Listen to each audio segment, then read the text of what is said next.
New little life hack tip for camping. Get up before the sunrise. Oh shit, it's so slippery wherever it's wet. Get up before the sunrise. Pack up all your stuff before the dew sets in and all the condensation.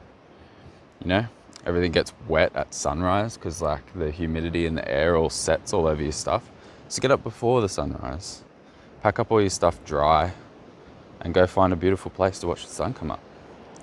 And the beautiful place today is near Kings Beach on the Sunshine Coast, which is not a mystical faraway place at all. Well, everything's really a mystical faraway place, isn't it? Anywhere that isn't where you already know. But it's like, you know, it's a city. It's where everybody already is. It's not like a faraway, like remote, you know, place that no one's ever seen before. People are generally aware that the Sunshine Coast is here. It's all developed and shit. There's like high rises everywhere. Hundreds and hundreds and hundreds and thousands of units. Pubs and clubs. All of the entertainment in the world. All of the distractions. All of the things that make you wonder why you even moved to a beautiful coastal place in the first place, because you're not actually enjoying it for what it is. You're out clubbing every night or whatever people do. Yeah, I don't know. Judge.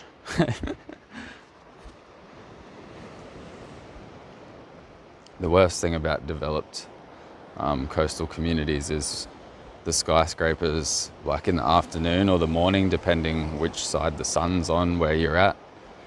Like huge shadows, just like all over the beaches. And it's like cold in the shade of the buildings. Like it's not a warm, nice afternoon. Surfers Paradise is the culprit for that. Far out. You can just see the huge orb of energy punching through them clouds now. Good timing to find my little perch spot if I don't slip over and die. That's dramatic. Why am I being dramatic? Oh man. This is how you life. How to life 101. Just the reflection on the still little pools of water there with the ocean waves crashing and the birds flying over. Oh. Why am I even doing a journal right now? I'm doing a journal right now because I wanted to share this moment because it is so beautiful. But it would be, it's a moment that should be spent in silence. Like most sunrises, I would just sit in silence. But it is a magical moment in the day to appreciate.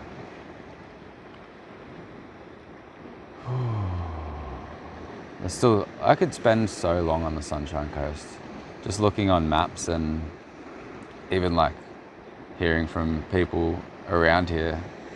Waterfalls, mountains, like all rainforest, like it's all surrounded by rainforest and like beautiful rivers and everything. And then the coast itself is just beaches and beaches and beaches. Like this place that you can see like is like just a part of like this whole area is like all just absolutely picturesque.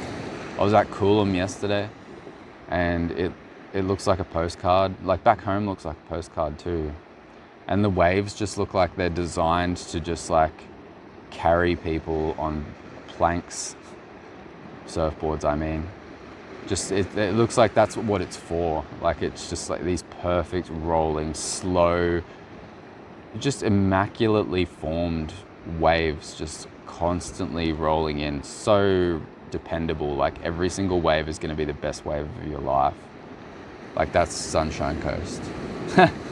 Good sell for the Sunshine Coast, eh? I reckon it is nicer than the Goldie. But I think part of that's just because I don't know if it's true or if it's my like projection, but I think it's less populated. I think it's like yeah, less people live up this far. Which, yeah, it does change a place. For one, the skyscrapers aren't as big, so you don't have that surfer's paradise problem where there's shadows on the beach. And yeah, the beach isn't as packed. So if you're a surfer, maybe you got more chance of getting on a wave. But again, I don't know if it's actually, like, it could be like less people live here, but like 10 times as many people come up here to surf, you know, that kind of thing. Like the tourism could be so massive that it just like cancels out the fact that it's not like heaps of people don't live here. Could be like heaps of tourism.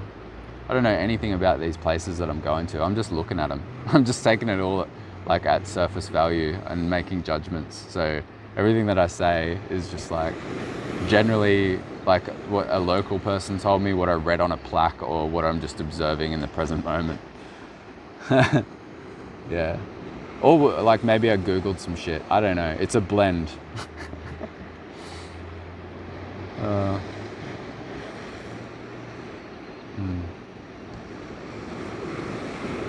Yesterday was sick. So happy with how yesterday turned out, especially because I was so wrecked and I just felt like I wasn't gonna have a good day. And then I was like I wasn't having a good day, and then I was like, let's just change it then. And I went into the nice cool forest, and then it just like got better. It was just too hot out in the like exposed like sandy beaches. It was just hot at Coolum. And then I went into Budgerum and found like the best waterfall ever, and it was like icy cold. If you're uncomfortable, do something about it. If you're unhappy, do something about it. That's the lesson. Just change something. And that was what I journaled about yesterday. Changing something, change anything. Let's put all the cards back in the deck, give it a shuffle, and see what comes out again next time. Fishing keeps coming up. People keep asking me to come fishing. And I have this whole thing with fishing. I've caught fish before. When we were kids, Dad used to take us fishing like constantly so he could go fishing, you know? That's the trick that dads use. Oh yeah, I'm going to teach the kids how to fish. We have to get up at 3 o'clock in the morning and drive 2 hours to this fishing spot to teach the kids how to fish. Super fun though, like love those. That's like some of the fondest childhood memories, like learning to fish and going on fishing trips with Dad. It was like so surreal compared to like it's just such a standout kind of experience from a child's perspective.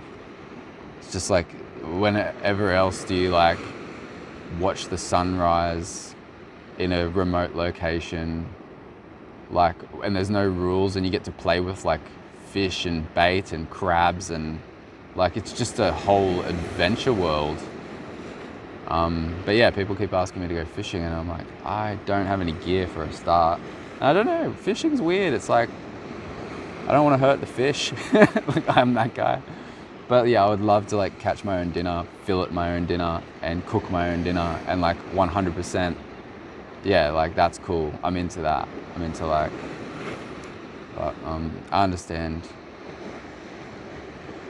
I don't know. I like fishing. I'm going to do it. I'm going to accept some of these invitations and I'm going to go learn how to fish again.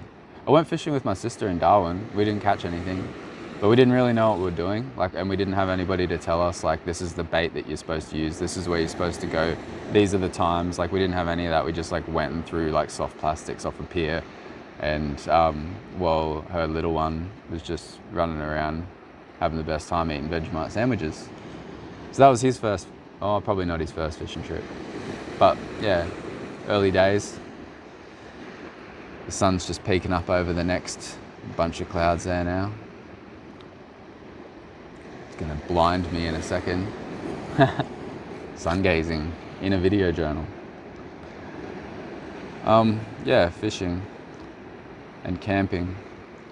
There's heaps of people, like the camping is gonna happen like all over Christmas. I know heaps of people are gonna be keen, and there's like heaps of beautiful places down near home. Gonna go roll the swag out under the stars, sneak down the beach, have a wild time. The best times. I'm having the best time. I've only just started having the best time. I've only just started like opening right up and being like super free again. Like all the pain is gone. And it's like, it's that feeling, it's that funny realization, because you don't notice that the pain goes away. It just doesn't hurt anymore. And then you just, yeah, it's like, because you're not like, I'm in pain, I'm in pain, I'm in pain, I'm in pain, I'm not in pain. You're just like cruising around doing things. It's not like that's everything that you're focusing on is how much in pain you are. I think if I was doing that, that would probably really be the wrong way to cope. But yeah, all of a sudden, it's just like, wow, I'm so free right now. Why does life seem so good? It's like, oh, because you're carrying around pain.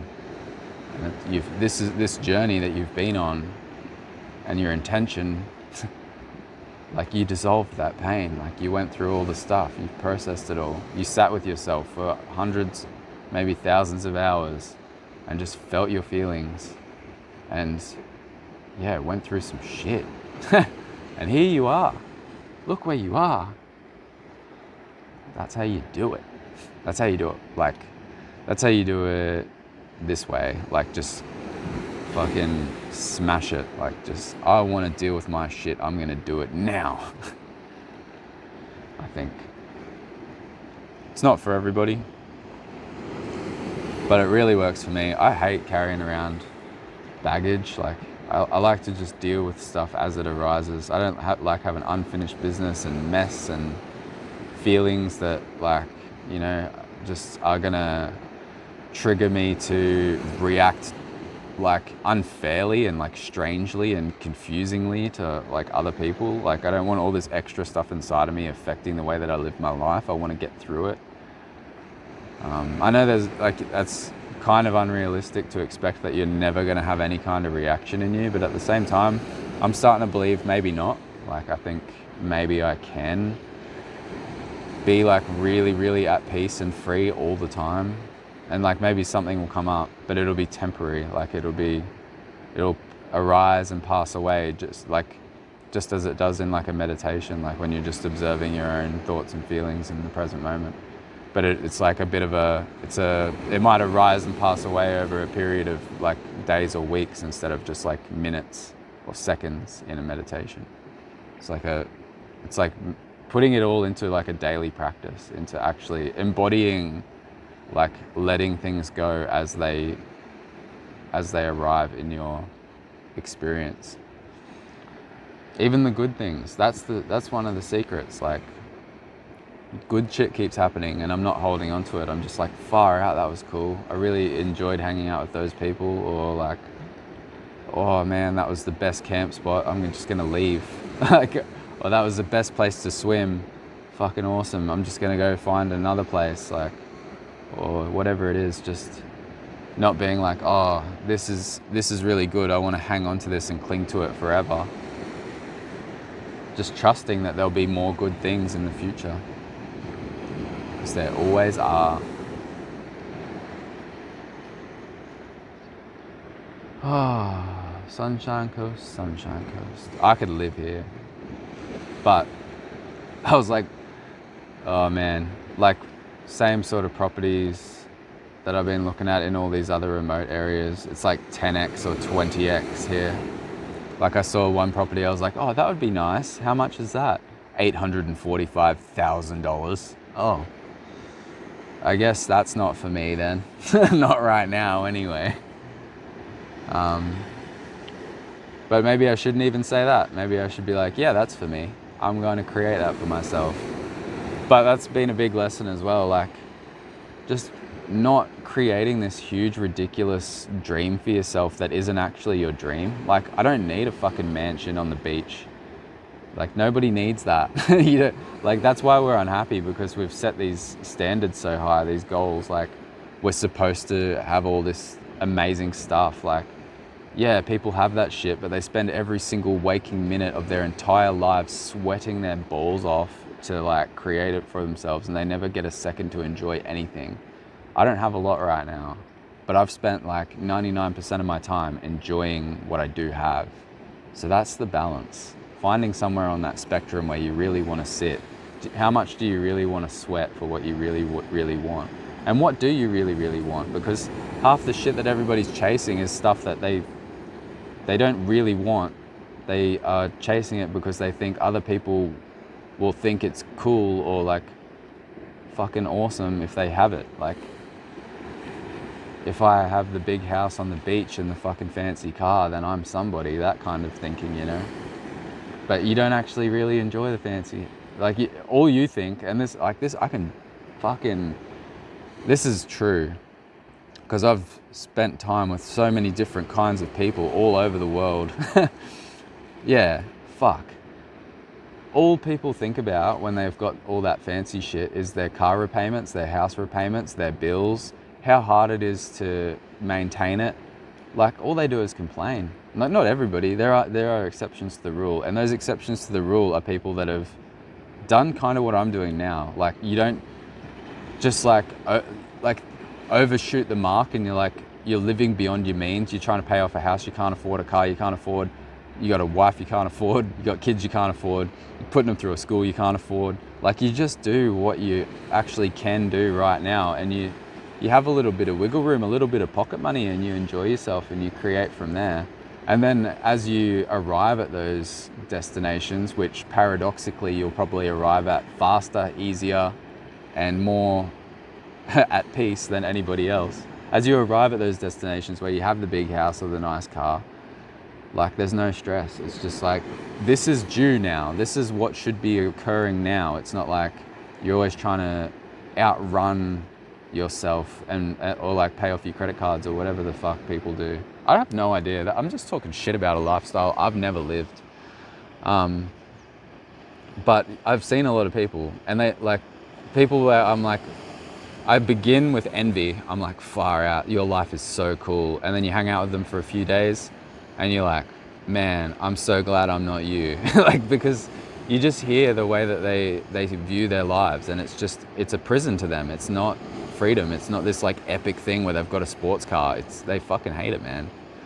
And it's like the same for so many kinds of people that everybody else we envy, and we have these pictures in our heads about. Like, anybody who you think has got it real easy, it's inverted. It's not real. It's like anybody who seems like they're getting a handout, or like life is just so easy for them, they've got some talent, or they're really beautiful, or like whatever the fuck you think they've got going for them, it's going against them. Because yeah, you talk to like all these kinds of people, and it's almost like I can't really get into it without doing examples, because I got a bunch of examples in my mind right now. But what I'm trying to say is, like,